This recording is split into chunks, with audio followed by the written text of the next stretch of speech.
SMT Nation, we back with a video, and we're going to be doing this specifically kind of focusing on AT&T. We'll bring up some other carriers, but it's about time we had this conversation. AT&T is about to get really, really fast. Their 5G plus, their C-band build is catching traction here in the Cleveland market. It may be doing the same as well in your particular PA. It's possible. If not, there is something to really start looking forward to here. I know I am. I've got some great details to share with you all here. A little bit of it coming from internal at AT&T, a little bit of engineering stuff. It's kind of technical, but with the help of math, things can make sense. All right, so let's start first with just an overview of what's been going on with C-band and that whole thing. There's two types of C-band. Well, the engineers and the technicians and the tower crews, they separate them. There's C-band, which is 3.7 gigahertz. They just call it 3700. And then there's 3.45 gigahertz or 3400, what they call it. They call it DOD. So you have two frequencies that occupy N77. It's a 5G new radio NR band, so N77. And it's 5G plus for AT&T. It's 5G ultrawide band for Verizon, and for T-Mobile it's 5G UC. And the thing I want to focus on in this video is going to be how AT&T is going to be deploying this and how they're going to be getting faster. All right. So I want to focus first on their spectrum holdings, what they have, what they currently are doing, and what's going to be changing and how it's going to get a lot faster. All right, Verizon does not have 3.45 gigahertz. AT&T does, so does Dish, and so does T-Mobile. There's some regional players in there too, and then there's some holdings companies. But for the sake of this video, let's just focus on AT&T. They have 40 megahertz bandwidth of 3.45 national. All right. 3.7 gigahertz. Most of the time, they're going to have 80 megahertz national. There are some markets where they do have 100 megahertz, but it's just like I said, it's in a handful of markets. I know Dallas is in there as a 100 megahertz market, and there's a couple others, but that's kind of what you can expect. All right, that's 80 megahertz of 3.7, 40 megahertz of 3.45. So we're talking 120 megahertz, maybe 140 if you're in one of those lucky markets. When are we going to see this? Well, it appears to be happening this year. I'm talking like Q4. With that being not too far in the distant future, all right, it's July at the time of this recording, we could start putting it on a radar, like what it's going to look like, how it's going to perform, and such. One of the tools I love to use is Spectrum Omega. You can go over to the website, select operator, choose whomever you want, AT&T, Verizon, T-Mobile, Dish, whoever. And then you could choose by frequency, and you could see what type of licenses they own there. So what we're going to do is we're going to look at Ohio, specifically the Cleveland market. This includes Akron, Canton, Youngstown, Sandusky. So going from west to east, north to south, it's a big PA. It's like number 14 in the country. Serves over 4 million people. Okay. Now you scroll down, you can see all the different frequencies. What we're going to do is we're going to first look at the 3.7. All right. You click on 3.7 gigahertz. That's C-band. AT&T has 80 megahertz of it here in Cleveland. These are all the individualized sub blocks here. So they got 80 megahertz of this stuff. And you could see which licenses they have in which blocks and in which segments. Notice it's not uniform across each, PA. It's a little different, right? All right, now 80 megahertz of C-band, but they also have 40 megahertz of DOD. Here you go. All right, there it is. 2, 3, 4. See what I'm saying? So these two frequencies combined make up the N77 channel. So they're going to have some really deep holdings there that they can make the spectrum work for them and be a very fast connection. So when are they going to do this? Currently, they have 40 megahertz of N77 live today at the time of this recording. That 40 megahertz is only Block A C-band. Well, they don't even own Block A C-band. They're simply using it, through an agreement with Verizon. Verizon owns all 100 megahertz of A block. They're letting AT&T use the 40 of it for now. Verizon's using the other 60. there will be a point where that 40 goes back to Verizon, so they have all 100 megahertz of block A, and then AT&T, which owns blocks B and C, right, licenses in blocks B and C, they'll just be using those. That doesn't happen until the end of 2023, so you could see why AT&T needed that agreement to build out and start using C-band. But I'm hearing, and this is what's being said internally at AT&T, they are considering, or I guess it's going to happen. They're going to be paying the satellite operators to accelerate the repack of blocks B and C. I don't know if it's both or if it's just block B. I don't know. It's kind of like the early stages of this, but all indications is they want to start using this stuff very soon. Verizon has already been doing this. They early cleared extra licenses. They paid the satellite companies to accelerate the repack in places like Denver and Atlanta, in Georgia. So this is not unprecedented. Verizon's been doing this. So AT&T could start doing this too. And then they'll be broadcasting, 80 megahertz of C-band and then the 40 megahertz of DOD. And that could be as early as Q4 this year. Could we see it in October? Could we see it in November?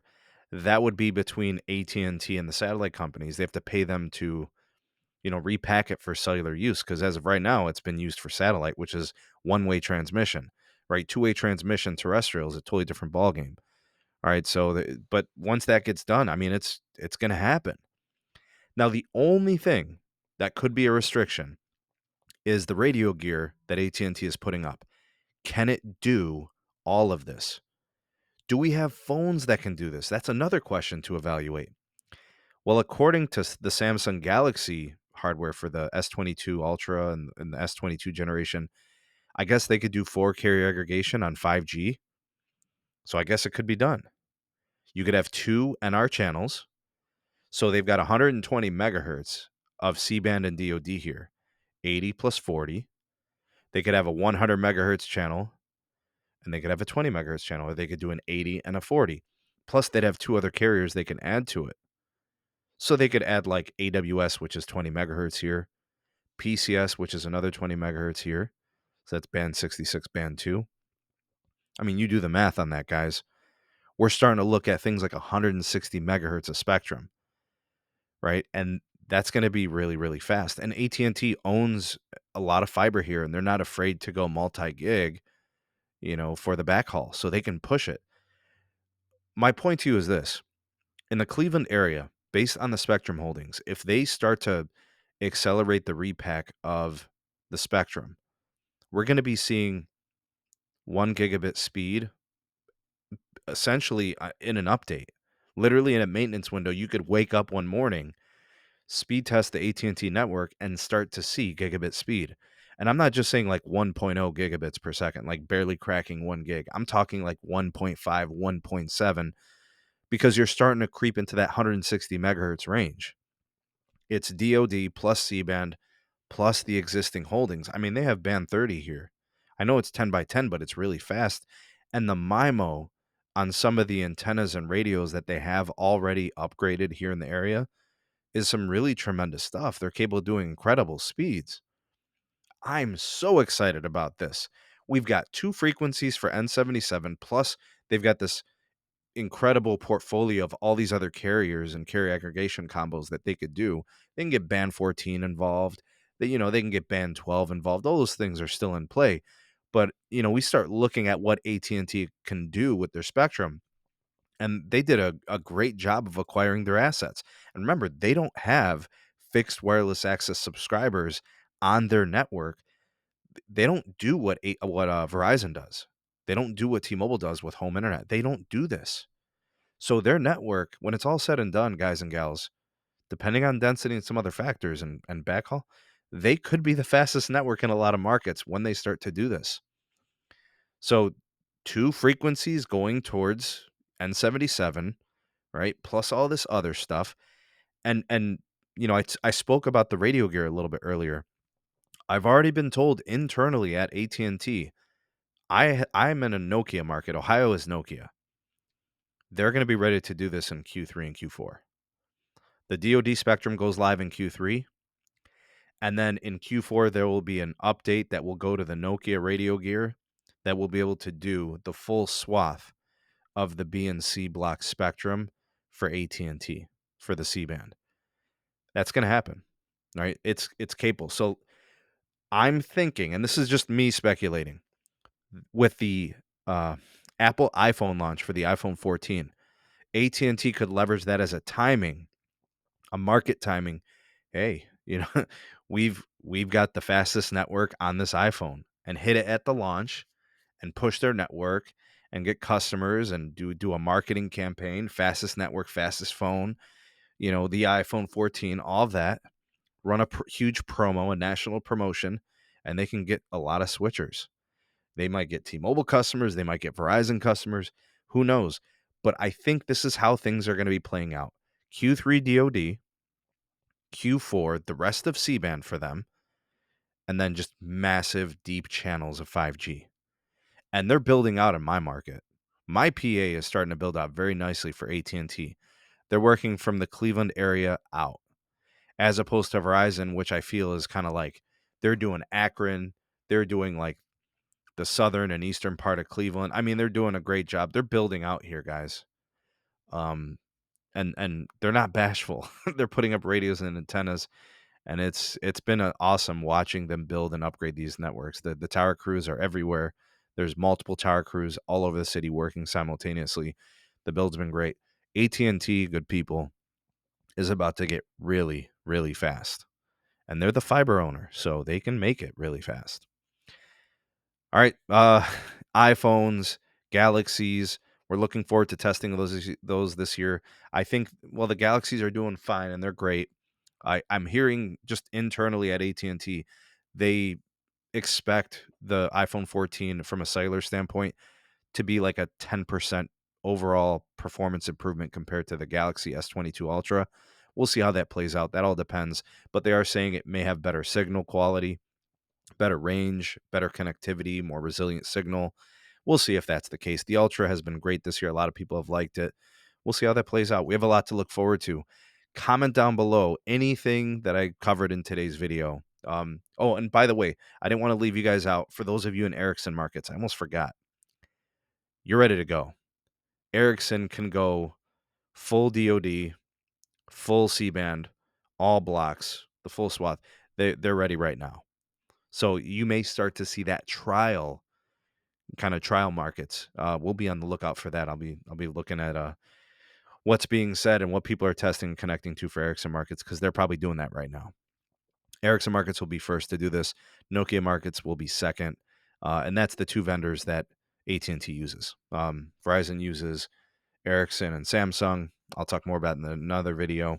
But yeah, that's everything. Comment down below. You are the voice of the people, the SMT Nation. Let your voice be heard. Like, share, subscribe for more, and turn on that bell notification icon to never miss an upload from the SMT. Check out some of my links in the description box. All business inquiries to the Gmail that's in the description. My Patreon page is there. Support us. Get early access to videos and exclusive content not found anywhere else. And my Twitter handle is linked below. Thanks for watching and listening, and we'll see you all in the next one. Peace.